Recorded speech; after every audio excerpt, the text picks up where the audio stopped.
ആ നിൽക്കുന്ന അമ്മയുടെ പാട്ടൊന്ന് നിങ്ങൾ കേട്ട് നോക്കി എങ്ങനെ ഉണ്ട് എന്നുള്ളത്. ഏതായാലും കുറച്ച് ഭാഗം ഞാൻ ഇതിൽ ഇടുന്നുള്ളൂ, എന്നാലും നിങ്ങളൊന്ന് കേട്ട് നോക്കുന്നിട്ട് എന്താ അഭിപ്രായം എന്നുള്ളത് പറ.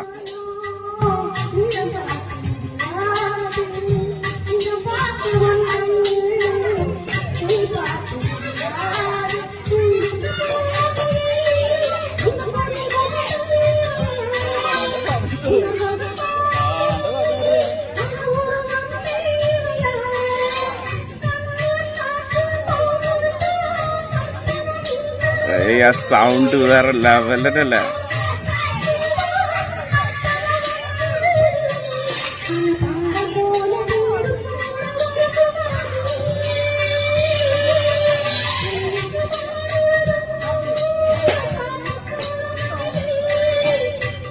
ആ അമ്മക്ക് ചെറിയ പ്രായത്തിലൊക്കെ കിട്ടേണ്ടതുപോലെ സപ്പോർട്ട് കിട്ടുകയാണെന്നുണ്ടെങ്കിൽ ആ അമ്മക്ക് ഈ ഇപ്പോൾ ഏത് ലെവലിലായിരിക്കും ഇരിക്കേണ്ടത്. ആ അമ്മയുടെ സൗണ്ട് ആയിട്ടില്ല, സൂപ്പറാണ്. ആ വരികളൊക്കെ ഈ അമ്മ ഫീൽ കിട്ടുന്നത്.